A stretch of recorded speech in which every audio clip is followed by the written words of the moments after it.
Point sur les consultations menées au Burundi par le président Évariste Ndayishimiye, avec quelques figures phares de l'opposition politique en République démocratique du Congo, réunies dans qui se retrouvent aussi au sein de la coalition C64 et les principales confessions religieuses.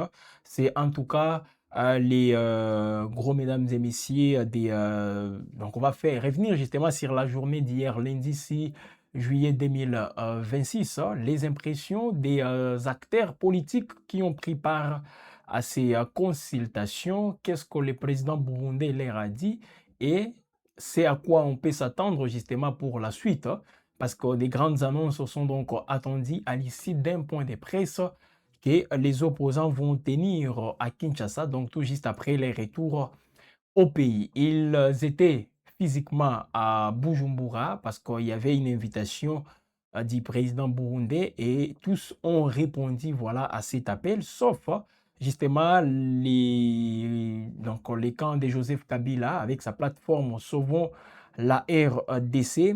Alors ici, mesdames et messieurs, c'est bien sûr la C64 qui a pris part à ces consultations organisées hier lundi 6 juillet à Bujumbura, justement par le président burundais Evariste Ndayishimiye, qui est également président en exercice de l'Union africaine. Alors, il y avait donc les responsables de l'opposition congolaise et les représentants de toutes de ces principales confessions religieuses. Donc, on a vu la Cinco, donc l'église catholique, il y a eu l'église des réveils et sans oublier l'église du Christ au Congo, donc l'église protestante. Et selon les participants, ça s'est déroulé justement dans un climat apaisé.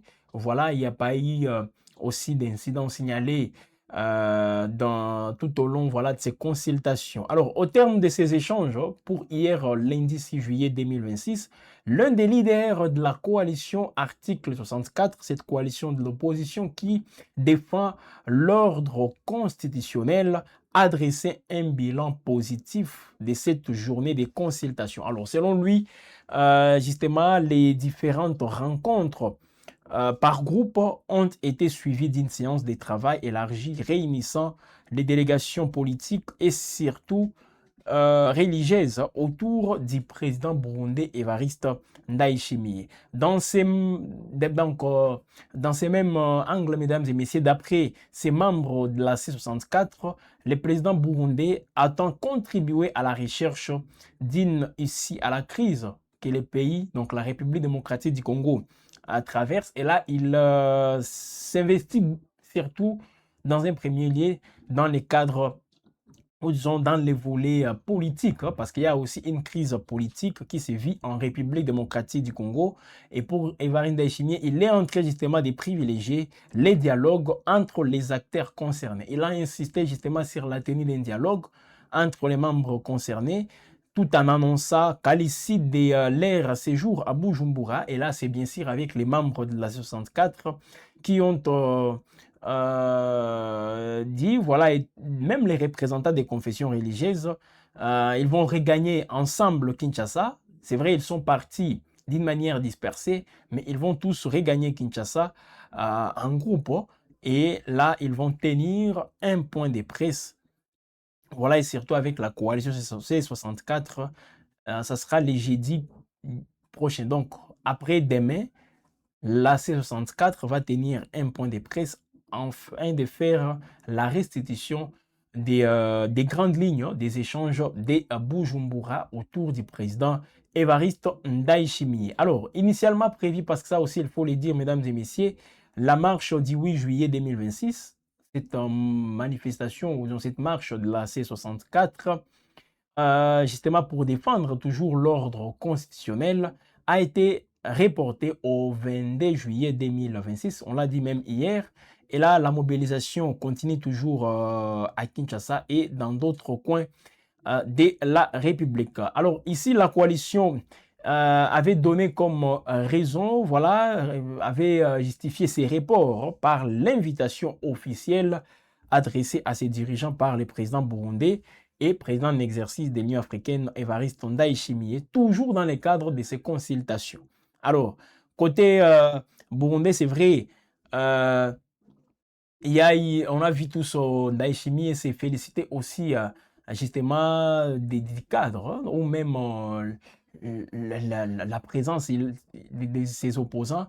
Il a même insisté aussi en revenant auprès de son homologue Félix Tshisekedi pour lui faire part justement de tout ce qui a été dit. Pourquoi pas aussi donner quelques propositions, lui qui tient beaucoup plus à une issue pacifique de la crise, en passant bien sûr par les dialogues. Les Congolais doivent se mettre ensemble et surtout discuter. Voilà, mesdames et messieurs, déjà c'est que ça donne non, toutes ces consultations. Et là, on a vu la présence de ces leaders. Hein. Il y a eu Martin Fayoulou, Delis Sanga, Jean-Marc Kabound et Matata Mponyo qui était représenté par Franklin Chamala.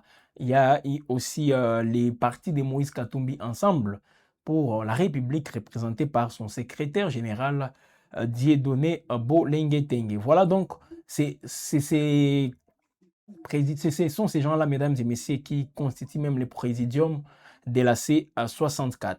Alors, déjà convaincu que toute initiative susceptible de contribuer à la préservation de l'ordre constitutionnel mérite d'être exploitée, c'est ce qui justifie donc la présence de ces leaders, mesdames et messieurs, au Burundi, avec clarté et fermeté les préoccupations du peuple congolais ainsi que les menaces qui pèsent, selon elle, sur la démocratie et la stabilité de la République démocratique du Congo. Et voilà donc ce qu'ils ont fait savoir justement après la journée d'hier. Hein. Voilà, ils ont essayé un peu de clarifier les choses parce que les rumeurs allaient dans tous les sens. Chacun interprétait ça en sa manière, disant que l'opposition est en train d'être divisée et l'homme orchestre, c'est le président burundais Evaristo Ndayishimiye. Alors, est-ce qu'il fallait boycotter aussi justement cette offre? Eh bien, les opposants ont jugé bon d'y aller et on attend tous, mesdames et messieurs, les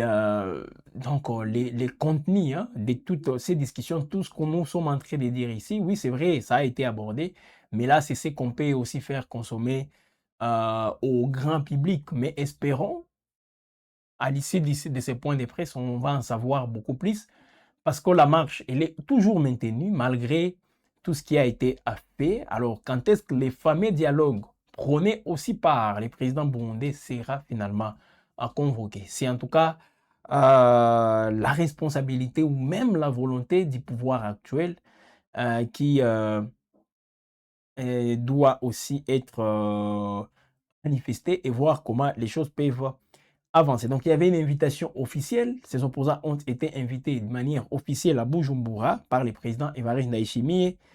Et tout juste après sa récente visite d'État de 48 heures hein, à Kinshasa.